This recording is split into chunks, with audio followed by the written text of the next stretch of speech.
Yo, ladies and gentlemen, welcome to 2024. I can't believe I almost said 2023. This is the Think Big podcast. We're going to have our most handsome host here today, Sam Singh. We have myself, Alejandro Alvarez, Marlon as well, Mr. Johnson showing up here in a minute. Today is going to be pretty interesting. I feel like I'm going to be here just absorbing knowledge selfishly. But Mr. Sam, welcome to 2024, brother. And by the way, I don't know if I thanked you last year, but thank you so much for being on this journey with all of us in 2023, man. We've been consistently showing up every Tuesday, 5 p.m. Arizona time, brother. So thank you so much for being part of the journey as well. You made it a lot more enjoyable for me. Bro, I'm excited, man. I'm excited. We do a lot of goal setting things. We do a lot of we do a lot of reflections on quarters past and quarters forward. There's something really different about 2024, in my opinion. There's something that feels different in 2024, and I'm excited to see what we can do, see what all of our followers can do, because I actually had this call today with a really amazing young entrepreneur, and I was talking to her about the levels that she's unlocking. And one thing that we really got to talk about is how when we set these goals, right? People start in this industry and they say, hey, I want to make $1 million in the next year. People don't realize like making $1 million in a year is not easy. That shit is hard. It is really hard. Now you can luck your way to maybe $1 million a year or whatever, but to do it predictably guaranteed in a very mathematical fashion is extremely difficult. And we had this conversation about how we start making these big claims. We're gonna do $1 million. We're gonna do $2 million. We're gonna buy 1,000, doors or whatever the hell it is. And it's starting to feel different, man. Because a lot of times we say these goals and what we don't actually believe ourselves when we say them. And I'm at a point now where I'm starting to say some shit and I'm starting to really feel and understand that we can get it done. The reason why, man, over the last 6 months, we've been getting a lot of shit done. So with that in mind, what I'm going to do today is I want today to be very heavy in terms of tactics and value and very much applied value. So it is officially the start of Q1. It is officially the start of 2024. And guys, remember 2024, it doesn't start a month from now. It doesn't start 15 days from now. Whenever you start feeling like you want to get your shit together, 2024 started yesterday. It's already been a day. We're already a day into 2024. And there's a lot of people who haven't gotten anything done yet. So for a lot of people today, what I want to do is I want to showcase to you how to mathematically, scientifically set a goal in terms of your revenue and find out what it's going to take to hit that. So with that being said, Alejandro, we are going to go right into it. And I'm going to show everyone how to A, set a revenue goal for a quarter, right? A quarter of the year. And then B, reverse engineer all of those numbers to showcase how you can scientifically hit that revenue from a very predictable standpoint. And then C, I'm going to give away the tools that they need to make sure they can do this on their own. So Alejandro, let's pick a goal, man. Let's pick a goal. What type of revenue should someone aggressively be chasing in Q1? I'm going to say the 250, man. I think that's really doable for even someone by themselves.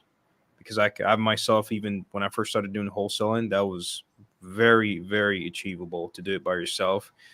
And you know what, Sam? I mean, you've been working so hard, bro. That 250 is almost like, yeah, man, we've been there, we've done that. We got to keep it going. Let's go ahead and let other people or give other people the blueprint on how to do it. So, I appreciate you for even bringing this for everyone else. And by the way, guys, Sam has paid thousands and thousands of dollars for this information.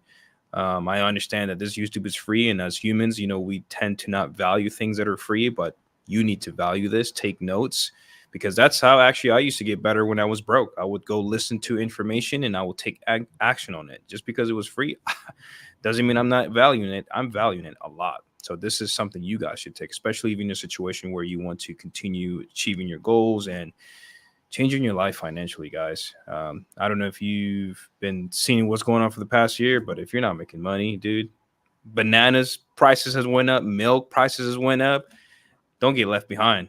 So, Mr. Sam, I literally paid $6 today for a gallon of milk, bro, and I was like, what the Like, what the shit happened?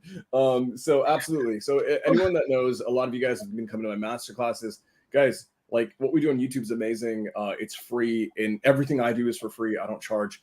But when I show up to my master classes, the 5 hours, when you're on Zoom with me live for 5 hours, and I show you everything, you guys may know this. I actually just audited this, Alejandro, over the last 18 months. I've actually spent over $150,000 in private mentorship for myself, in terms of me paying people above me to learn from them.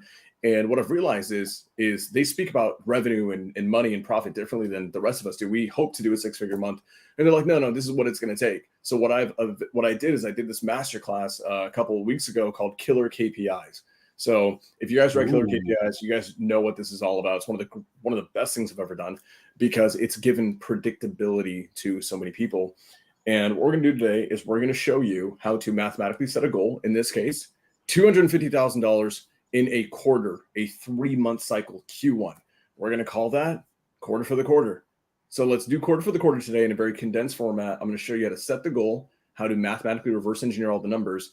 And then for everyone that follows the homework at the very end, I will actually send you a copy of the tool that I'm using so you can implement it in your business in real time.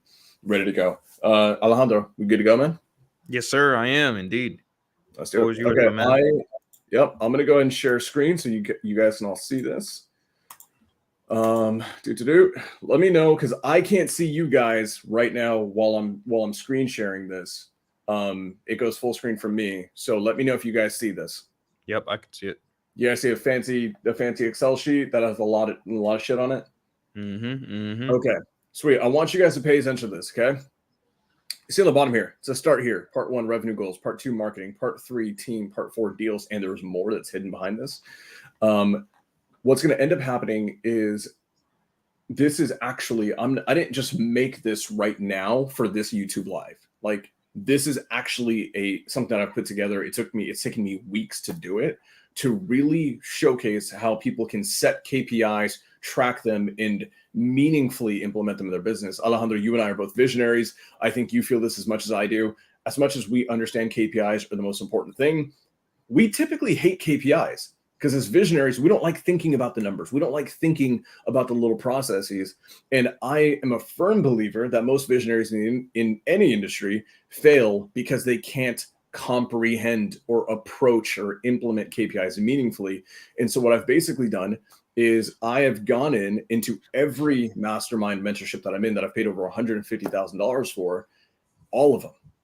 And I went and reviewed all of their KPI sheets, all of their docs, all of their showing you how to level up as a business owner. And I basically said all of them sucked. And I'm like, let me make it in a way where it's systematic, it's approachable, it's meaningful, and we're not going to become, excuse my language, KPI whores, where we're just going to track everything and everything just because we like numbers. The reality is you need to track a lot of shit, but you don't want to become so indulgent in tracking that you spend so much of your time in the weeds that nothing actually gets done. And what I've done is I've created this amazing, amazing document. It's called, you can see it at the top, it's called Killer KPIs, the stuff you need to track to make $1 million. And this is tied to a real estate acquisition company. If you're a wholesaler, if you're a flipper, if you're trying to buy properties and you're going direct to seller marketing, this is going to be your holy doctrine. And I'm not joking. I'm going to stand by this, Alejandro. I think that this one document, honestly, is worth more than $10, $15, $20,000 mentorships. I know, because I'm in them. And before I finally sent this out, I told people I was going to send it out, and they were like, "Sam, what's going on? Why isn't it gone out yet? Why are you delaying on it?" The reason was because I went back into every one of those mentorships to make sure that none of them were better. And those mentorships, some of them charge up to 30 grand for every 6 months. And I want to make sure I'm going to do it better than everybody and give it away for free. So Alejandro, do me a favor. I want to make sure that we're answering questions too, because we are going to get technical today. So stop me if there's questions, because I can't see, the comments right now. I'm only seeing this. So do we have any right now so far? Oh, okay, beautiful. So guys, we're only going to go over this one tab, and that is setting the goals for the quarter. And then who knows, if you guys like this, if you guys love this, we may go into the next part next week, and the next part next week. And I can guarantee you, if we spend 4 weeks, 5 weeks going through all of this stuff, I can almost guarantee you guys make $250,000 as long as you do your part. But this is part one of Killer KPIs. And this is reverse engineering revenue goals. So this is important. I'm going to walk you guys through all the steps and why they matter. Part one, we track various metrics daily, weekly, monthly, and quarterly. Okay. There's going to be different things that you track. It's not all one size fits all. Every metric is going to have a different KPI behind it, a different cadence behind how often you report it. This is critical. We do not set revenue goals monthly. You guys hear us say it. We constantly say the word or the phrase, a 6-figure month. That's great. And we do 6-figure months. That's awesome. It's a great thing to do, but we actually don't set goals that way. Why? Because in the world of real estate, deals take time to close. Shit happens. Liens pop up. HOAs try to foreclose on the property in the middle of your escrow, and then you have to extend it by 3 weeks, right? All of these things happen. Deals fall through. Real estate and marketing channels in real estate have what's known as a CCC, a cash conversion cycle. This is why we don't set goals monthly. We set them on a quarterly basis to give enough time for us to actually confidently close deals and get enough metrics behind what's going on. So this one tab right now, right, that we're going to look at today in terms of revenue goals is how you launch your business, set your goals for it for the upcoming quarter, 2 quarters, 3 quarters. And then this is actually going to be what drives what your team is chasing. This is how you set culture because you're having them chase a number. So luckily you said quarter, right? 250,000. It's already inputted here. Okay. Realized revenue goal. Now this doesn't say, you guys notice here is realized revenue goal. And then there's another number here. I'm going to explain why they're different. So realized revenue, it doesn't mean this is how much we locked up, how much we contracted, how much the assignments are worth. This is straight up how much money is hitting our bank account at the end of the day. We've done the deal, opened escrow, found a buyer, closed it. This is what we are getting sent to our bank account. If you want to realize a revenue goal of $250,000 in a quarter, 3 months, okay, you're going to put this here.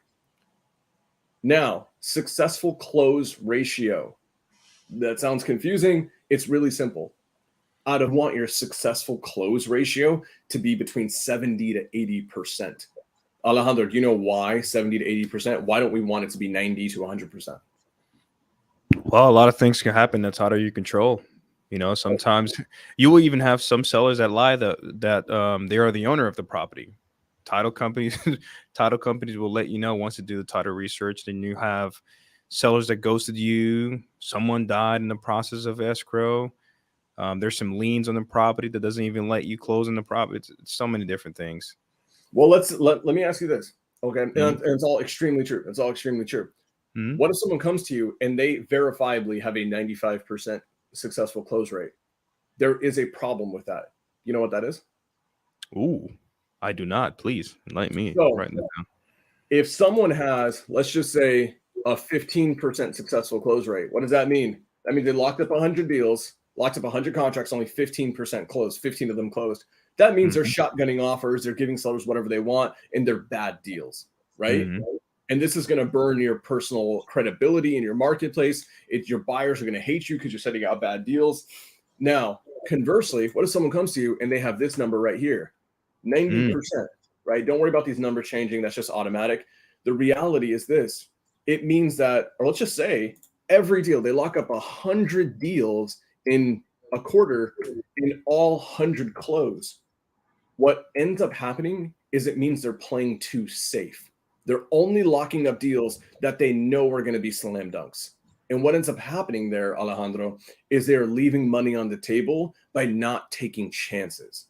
So when I first got into extremely high-level masterminding and one-on-one coaching, I had a really freaking high close rate. I think people don't know this, but in 2021, my close rate was about 92.5%. And I had my chest up, my chin up. I was like, damn, this is good, right? I'm a huge badass for this. The reality is it meant that I was leaving so much money on the table because I was only taking chances on deals that I knew were good deals, that were amazing, the best deals, right? Because I was reverse wholesaling to a lot of hedge funds, and I wouldn't lock up the deal unless the hedge fund said yes already and they like had the offer in. What ended up happening is I probably left, bro, probably a couple $100,000 in profit on the table by not just taking a chance. So the reality is, guys, you want to shoot the shot. Okay, you want to shoot this shot. You don't want to be at 100% close rate because it means you're leaving money on the table. You don't want to be at 10% close rate because it means you're taking too many shots and it's wasting your own time. 70 to 80%, that range is right about the perfect range. Cool. I have a question, Sam, because this is something that I myself didn't understand. It's like one of those things, like when people say it costs you money not to hire someone. Yeah. Like it's one of those things like I just never really understand. So when you say, hey, it's having 100% close ratio means you're leaving money on the table. So just to unpack that, because I know there's other people like me out there to be like, what the heck does that mean? What isn't it better to just have 100% close ratio? Well, do you rather make $250,000 with 100% close ratio, or do you rather make $450,000 with 75% close ratio? Which one sounds better? Obviously, for $450,000. So I just wanted to elaborate there a little bit because when you said it, I'm like, man, I remember when someone would talk like this, and I'd be like, what? What are you talking about? Yep. Oh, yeah. No, I love that. I'm gonna, I just saw this, so I'm actually hopping back into the back end here to the studio. I'm seeing this. Some people are coming in a little bit late. That's totally fine. Brandon, good to see you, man. Asking how is the spreadsheet? Are you guys gonna have access to it? You absolutely will. And at the end, I'm not only gonna give you access to it.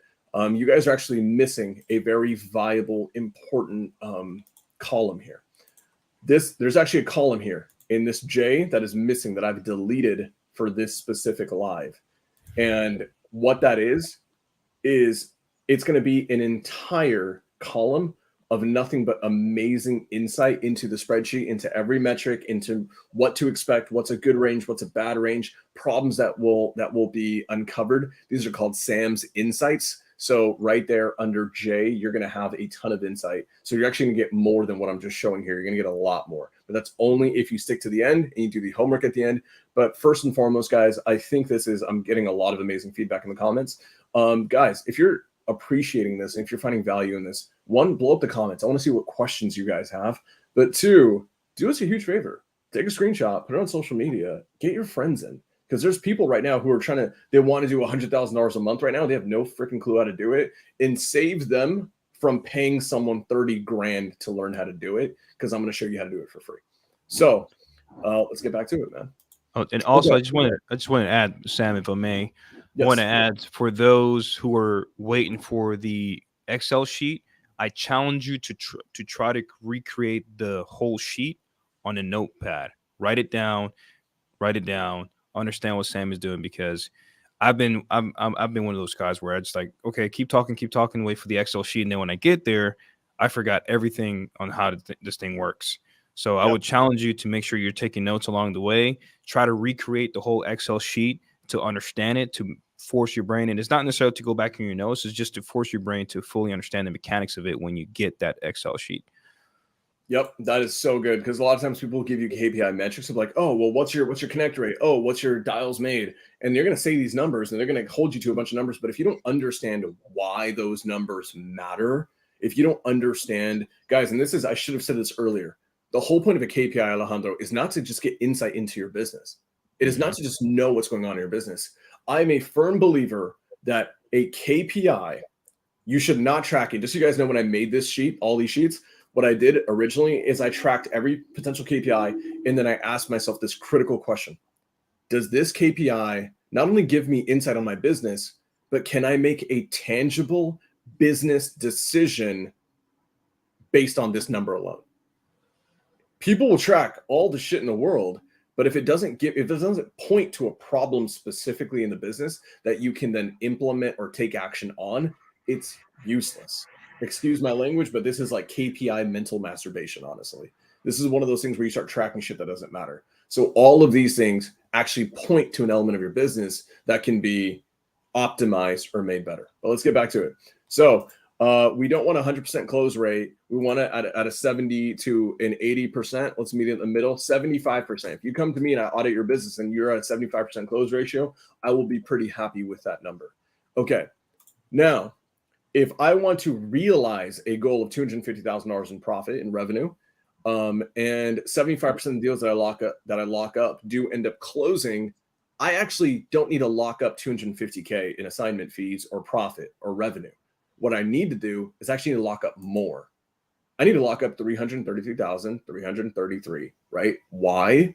Because remember, I lock up this amount of money, 25% of that's going to fall through. It's going to result in me having this. Does that make sense? Yep. Awesome. That's something so critical. People, when you want to make $250,000 in a quarter, right? Don't go lock up $250,000. Lock up more because stuff will fall through. So, and if you guys want to know, how do we actually get this number, this tool right here? What you're going to do is you're going to take your realized revenue goal, okay? And you're actually going to divide it by your close ratio, not multiply it, divide it by your close ratio of 75%. It'll actually give you this number right here. And remember, guys, I don't want you getting too caught in the weeds right now in this live because I will send you all this along with all of Sam's insights. Just process what I'm trying to teach right now. So next up, what's your average deal size? Gross, okay? Not what you're taking home to your pocket, but if you go and contract a seller, sell that contract for $15,000 or $20,000, is your average profit or revenue $20,000? Is it 25? Is it 50? Whatever it is. If you're a flipper, it's probably going to be higher. If you're a wholesaler, it's probably going to be a little bit lower. For this instance, Alejandro, do you know what your average deal size is right now? For me? Yeah. Oh, last quarter it was about 12K. 12K. So what I'm going to do is I'm actually going to use Alejandro's numbers just so we have an applied standpoint. So 12,000. Okay, 12,000 is his average deal size, and that points to me that you're doing a lot of wholesale and probably a lot of creative finance deals where you're not getting massive spreads on your assignment fees. Yep. Oh, Mostly, okay. most of the lower end assignment fee were very tight creative deals. Cool. So guys, right now, if you look at this, right, if it's a 20,000, see how it changes this number down below. I'm going to put in 12,000. The number of deals Alejandro would have to contract to do $250,000 in the next 3 months with a $12,000 average deal size and a 75% successful close ratio is he would need 27.77 contracts, not closed deals. Because remember, 25% are going to fall through. He needs to lock up 27, almost 28 contracts to be able to end up with this goal up here. So I like it. Yep. One of my acquisition guys actually did 27 by himself last month. It's pretty crazy. Actually, November. Sorry. Yeah. Easy. Amazing. Well, okay, now we go. How many offers per contract are you averaging? Okay. Mm-hmm. And now, if you are averaging, if it takes you 7 offers now, I want to be very clear. This is going to be in the Sam's Insights. It's not here right now because I don't want to distract the screen too much. But what I want you guys to know is that you're not going to shotgun offers. An offer, a legitimate offer of this is what we're going to pay for your property, whether it's a creative or a cash offer, should only be going out to sellers who've been taken through a qualification process or call. If you just talk to that seller for the first time and say, hey, I want 250, you're like, cool, we'll offer you 220. That is not a qualified offer. You don't know the landmines. You don't know any of the problems that are going to be uncovered there. You need way more discovery, and you need to know that this person's real about this. Okay. Anthony asked a great question. I have a mandatory team meeting at 5 p.m. PST. How do I go about the spreadsheet as well? So Anthony, easy. I'm going to give you the homework up front just because you're here and I'm nice. All you have to do is simple. Once you have to be subscribed to all of us, to me, to Alejandro, right? You got to be subscribed to us. But 2, this is the most important thing.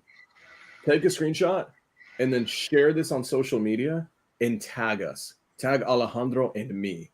That way, what's happening is 1, you're helping us because we're reaching more people. 2, you're helping all the other people around you do more deals because they're going to crush and they're hopefully going to come find this video and get the spreadsheet as well. You do that. Subscribe to both of us. Take a screenshot, post on social media, tag us. That's it. Those two things. Once epic. Okay.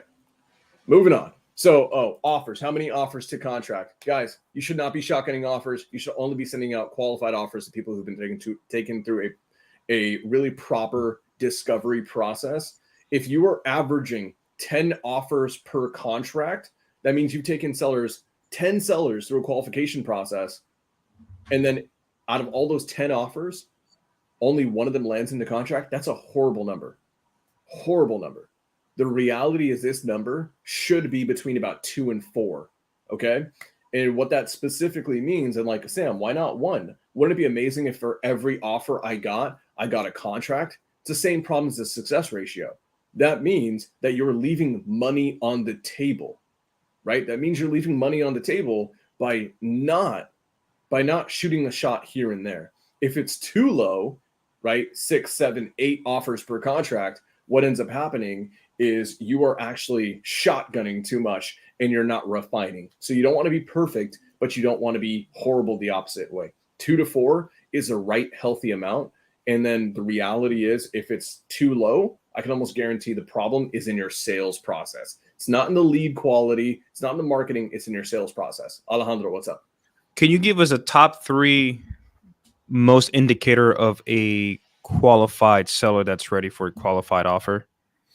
Oh, so good. So we'll take sellers through a qualification process and an indicator. So 1, are they going to have all the pillars, right? The 4 pillars? Not all of them, but most of them for the pain point to matter.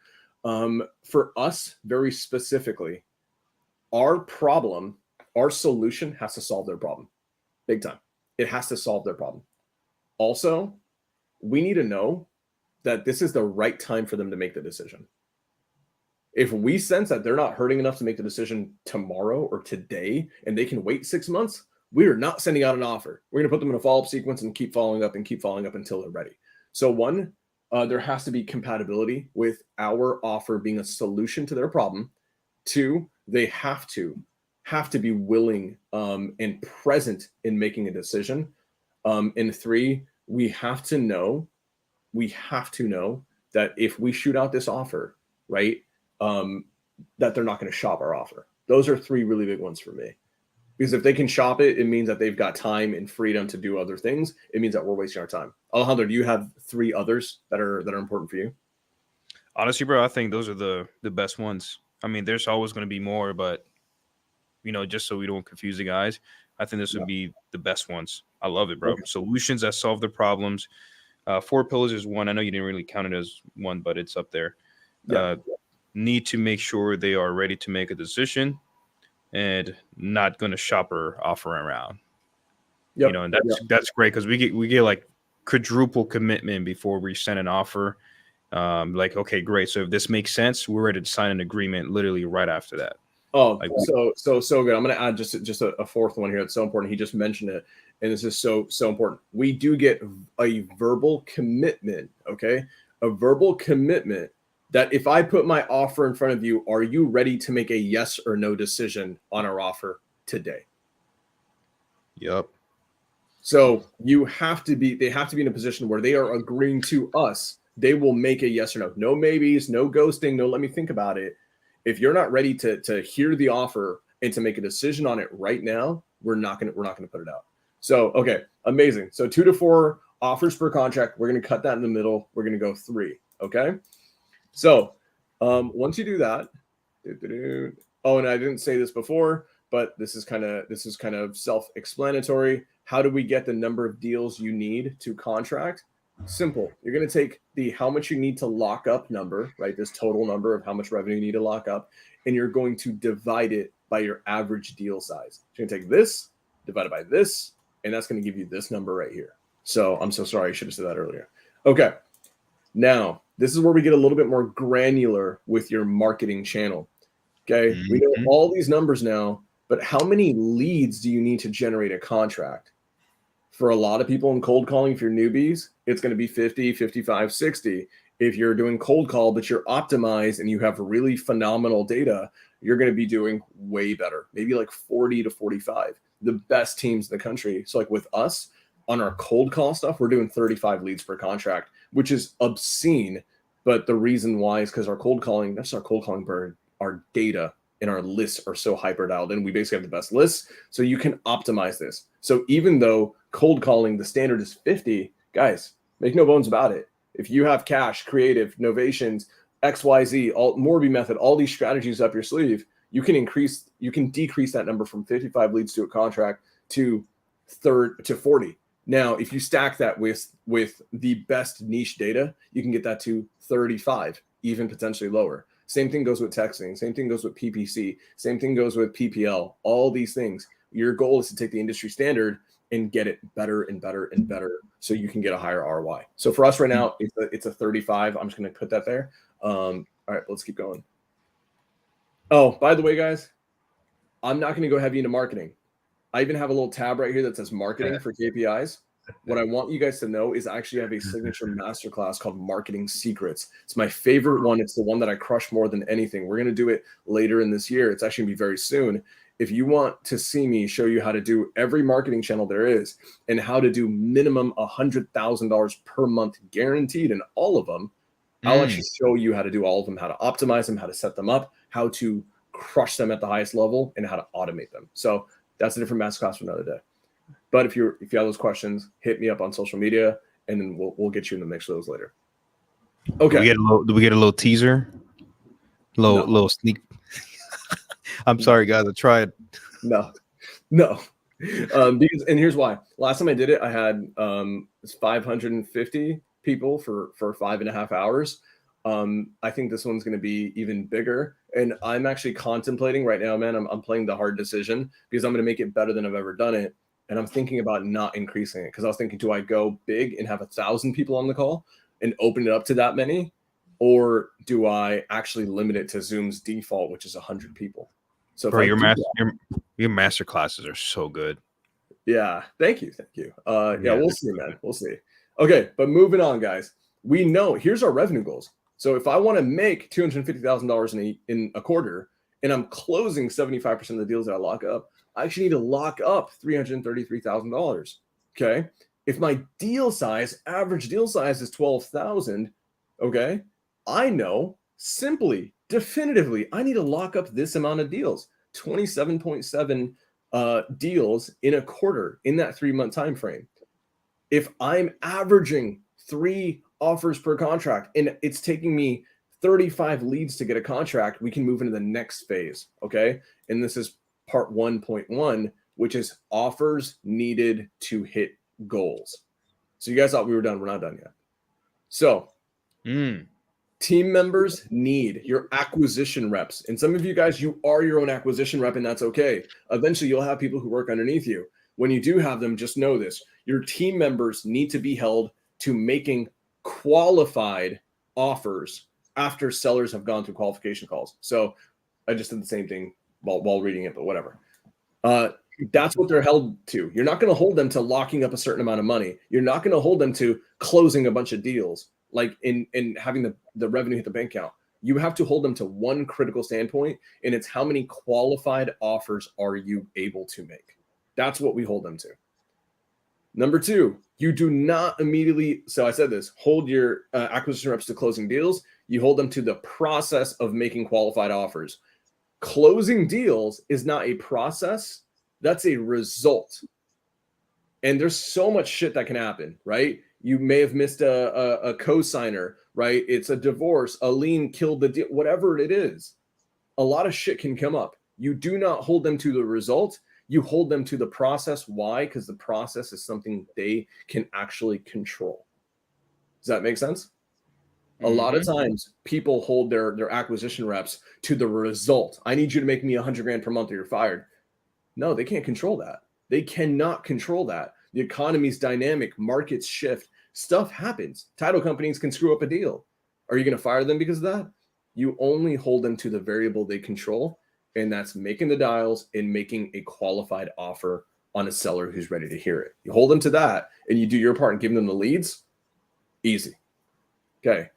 Number 3, this will help you understand, guys, this is important, how many people you need to hire in how many hours they need to potentially work. Alejandro, I'm sure you've seen it. A lot of times people, they'll get into the industry and they have no idea how many people they're supposed to hire, what their hours need to look like, how they can skimp on things. The reality is when you reverse engineer your numbers this way, you actually can factually know what it's going to take to run a business and what that logistically is going to look like. Mm-hmm. Okay, let's get into it. We're going to start on a quarterly basis. Okay. I'm going to show you how many offers and leads and contracts need to be locked up on a quarterly basis and how to go from quarterly to monthly to weekly. Okay.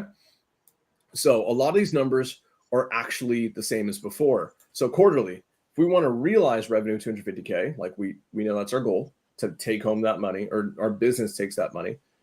The projected revenue that we need to hit is 333. You guys get that? The amount of contracts is, this is wrong. What was it? 27.77. Go ahead and change that. That was just because that was the number that we had up top. So I'm just going to change that up here.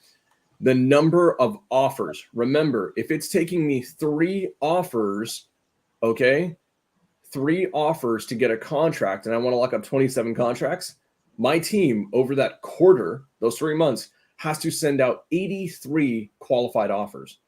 Now, Alejandro, I want to ask you something, bro. Mm-hmm. Saying $250,000 for someone who's on the newer side, like that sounds uncomfortable.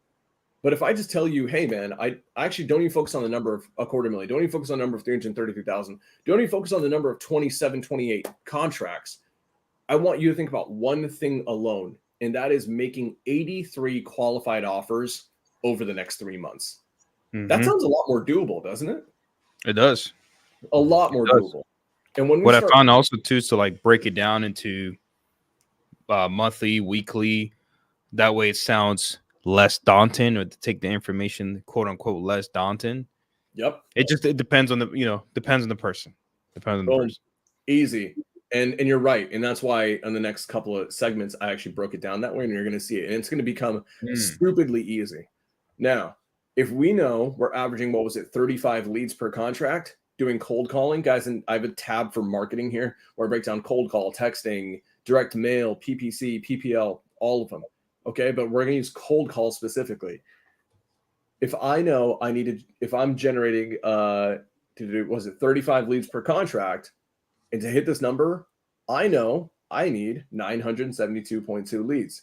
Okay. 972 leads effectively. What is that number? It's the 35 leads per deal times by the number, or per contract times by the number of contracts we want to hit, right? 35 times 27.7. We get this number. This number can feel a little bit daunting, but if you have a team of cold callers, it's actually not that hard, especially if each one that's a good VA is generating 2-3 leads a day minimum, right?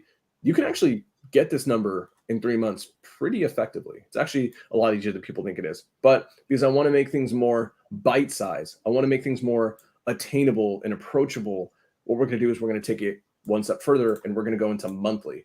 Now, guys, I want you to see that all I'm doing here, and remember, you're missing a whole column here in J that I've deleted because I didn't want to distract everyone. Sam's insights are here. So right now you have me narrating all this and commenting on all this. Don't worry. When you get this, if you do the homework, you're going to get all the insights on the side so you can properly. Now, what I want you to do is don't even worry about these numbers. Don't even worry about these metrics. I actually want you to start with Sam's insights. Okay, realize revenue.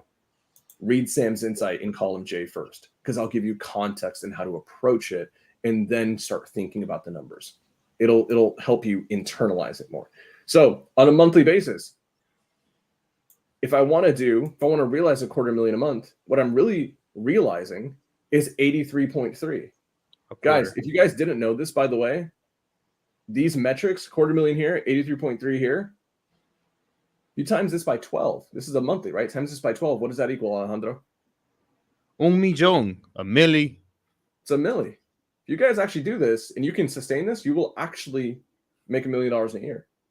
Now, I could have overwhelmed all of you guys by saying, let's do $1 million next year. Let's do $1 million in 2024. That sounds really freaking daunting. But if I say, hey, let's focus on doing 250 grand over the next 3 months, let's focus on doing 83,000 over the next 1 month. It's a lot more attainable. It's a lot more reachable. But if you do these things, you will inevitably get the result of $1 million in a year. So super cool. So what am I doing to get this number right here, Alejandro? What am I actually doing here to get this number? All I'm doing, qualified offers, man. right? But right here, guys, what I'm doing specifically is I'm taking the realized revenue goal for the quarter. I'm just dividing it by 3. That's it. Dividing it by 3. So this is what I have to get in the quarter. Divide that by 3. In a month, that doesn't seem as hard, right? 111 total revenue, gross revenue locked up. Knowing that not all of it's going to close, a lot easier.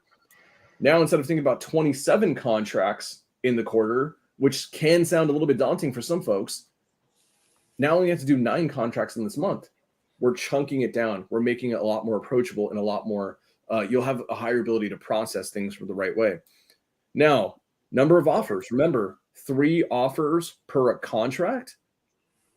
3 times 9.26. 28 Can I add offers. something too, Sam? Yes, of course. Sorry, didn't mean to interrupt you. I was trying to get you while you were on your break, but you're very specific with your words. You went right into it. But guys, really quick, we have Sam, you have myself, you have Daryl, you have Marlon. If any of these sounds, if your mind is just not allowing you to believe that this is something you can do personally, what I suggest you do is follow us, be in our community, follow us somewhere, wherever we're at, follow us and work with us, where you can see where we're actually making these type of numbers every single day. Yep. And once your brain starts absorbing like, oh, this is actually a normal thing here, you start to believe it. And that's the most important thing, man, because, we can show you all these numbers, but we can't fix your mindset. This is going to be all on you. So my advice is just follow us, join our community. Sam has his community, I have my community. We all do. Just follow us. Hey, which one of these guys actually, it's kind of similar to my vibe. Let me just go follow this person, and I don't really care about vibe when it comes to like reaching my money financially, reaching my goals financially. I'm just going to follow whoever is doing better than I am financially. I'm going to follow you. I don't care if your hairstyle is just not something I don't like, whatever. I'm just going to follow you. So that's what I suggest what you guys do, because trust me, you can do it. I know there's somebody watching on the other side of the screen like, yeah, maybe in the next lifetime. That's what they want you to believe. But you can do this, and follow us to let your mind understand that is possible. Absolutely, man. Absolutely. It's not possible if you don't think it is. That's actually what led to Marlon and I both, and you. I think all 3 of us, we all had our first ever 6-figure month, the same month, February of 2021. That's so crazy. Right? And we weren't even like really close then. We all had our first ever 6-figure month. And for me and Marlon, we did it live in front of a crowd because someone in the audience said they didn't think a 6-figure month was possible for them. And up until then, Marlon and I had never done a 6-figure month. But then we intentionally, honestly, we just manifested the hell out of it, and it happened. It was an epic time. Before I get back into it, I want to say, let's catch up this. Hey, Jade, you are extremely late. Out of all the calls to be late to, this is not the one. This is not the one you should have been late to, but it's okay. Awesome. All right, let's get into it. Anthony asked, you said 2021, right, Sam? 2022. Sorry, 2021. 2022. 2022 was my first ever 6-figure month. February of 2022. That was Me too. Yep. November 1st is when I got started, and then February I was 4 months in and I did it. I'll rewatch Don't Fret. I'm gonna give props to Jade for just using different language. I love that. Okay, back into it, guys. We're just chunking these things down. Okay, we're gonna make them more bite-sized so you can actually implement them in a meaningful way and talk to your team in a way that won't make them feel overwhelmed or discombobulated because you're throwing out these massive freaking numbers to them. So in order for you to do the quarter in a quarter, right? The 83 in a month. If you're averaging 3 offers per contract, that just means in 30 days you just have to send out 28 qualified offers. That's less than 1 offer a day. Like, actually think about that. It is so much easier than people think it is, than people make it out to be. The reality is, if you want to do $250,000 in 3 months, in the next 3 months of the year, I can guarantee you'll do it. And you don't even have to send out, you can send out less than 1 qualified offer a day. We're going to take it one step further, guys. The number of leads, right? The 972 on the cold call with a 1 in 35 conversion rate all this stuff sounds maybe that 972 sounds like a lot for you. Okay. Well, let's divide it by 3.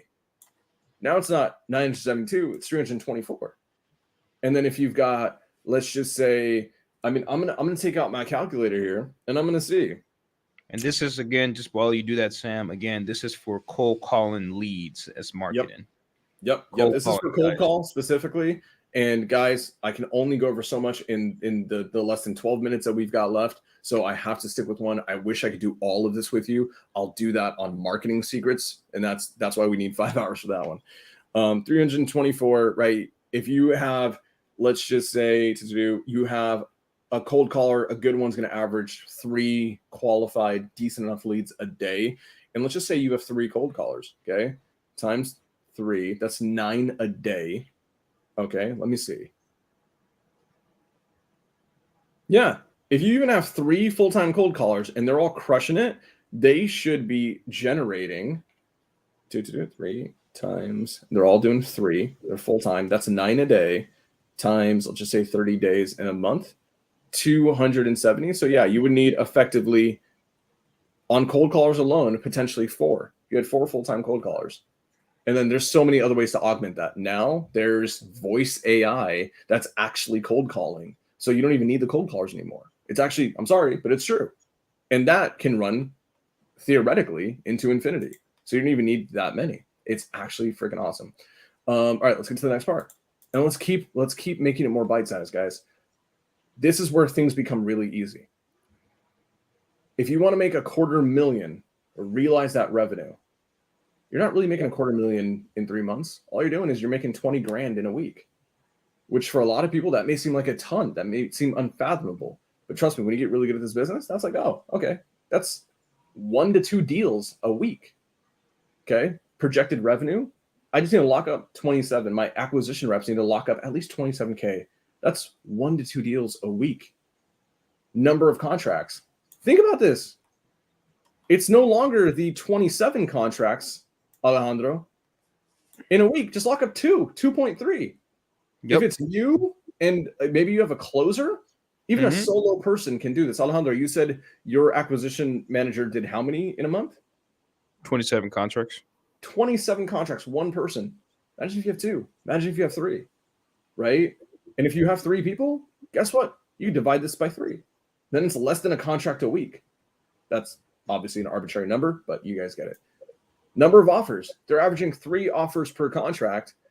In a week, you just send out 7 offers, right? 83 may have felt overwhelming for some of you guys to think about. But number of offers, 7.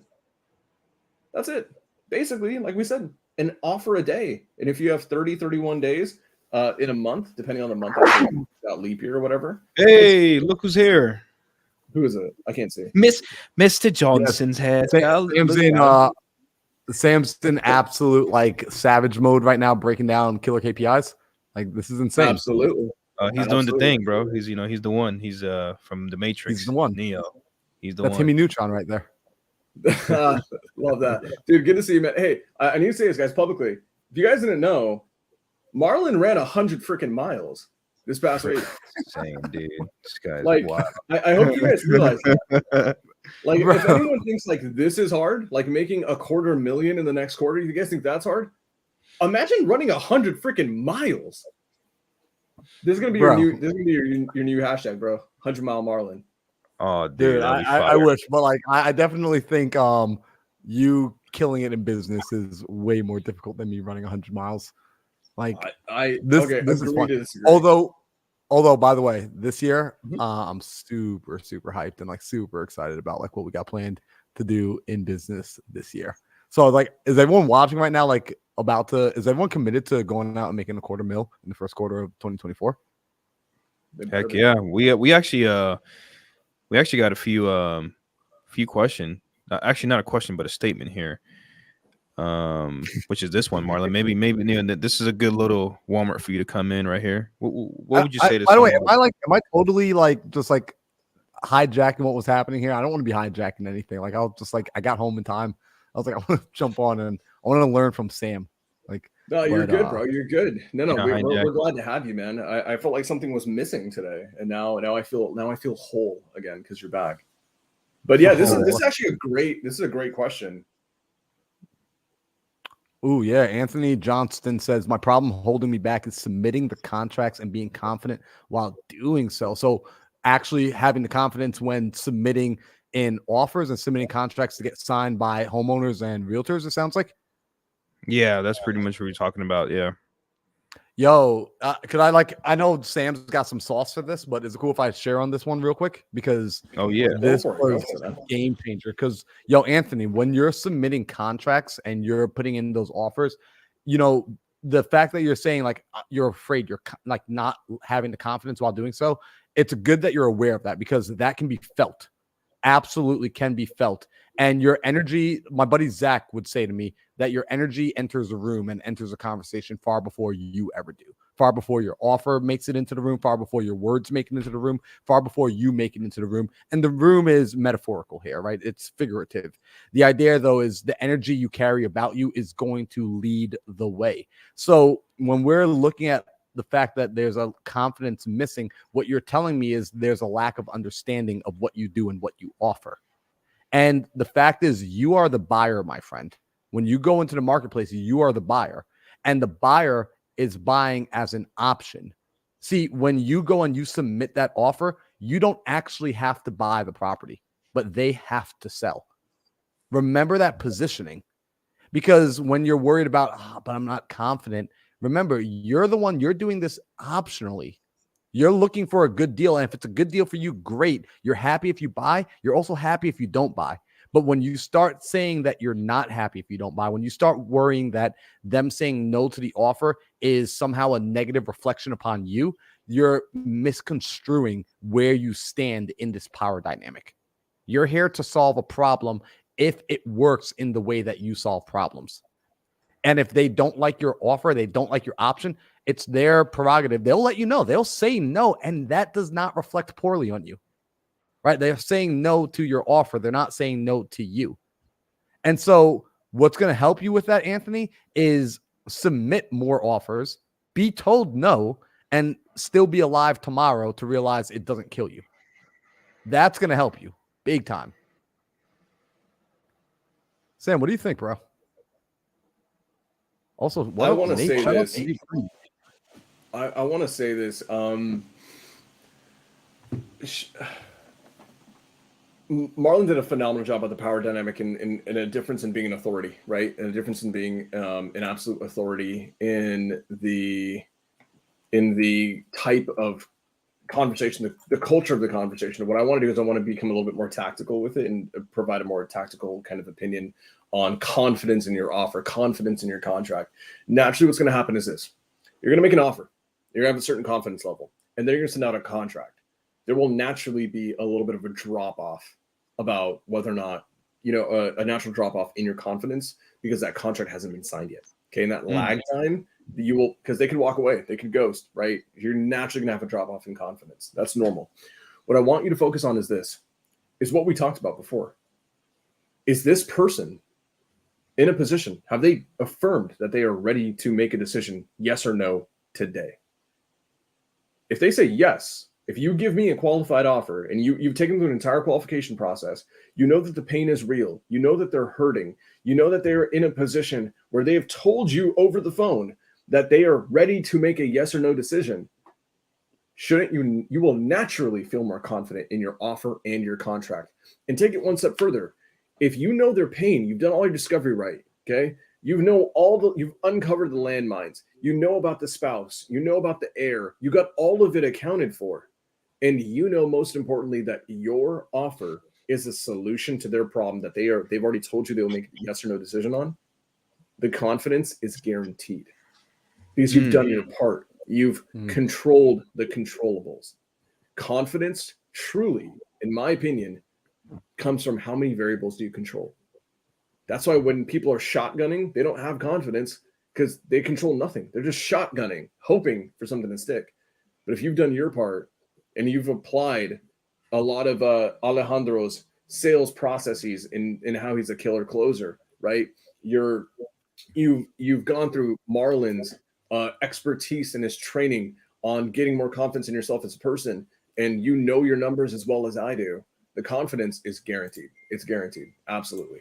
So I hope that answers the question. Let's get back into it because I want to make sure things are bite-sized, guys. So Alejandro, right? 83 qualified offers doesn't even sound like a lot, right? Monthly, an offer a day doesn't sound like a lot. In a week, 7 offers in a week, 7 qualified offers in a week. Is that daunting? Hell no. It's so much more easy. It's so much more easy to process and take on and implement. So I want you guys to think about this, okay? And the number of leads needed. If you're doing cold call, it's going to be 81 with a 35 to 1 conversion rate. But I want to make these things even more implementable, guys. So let me see. If you were doing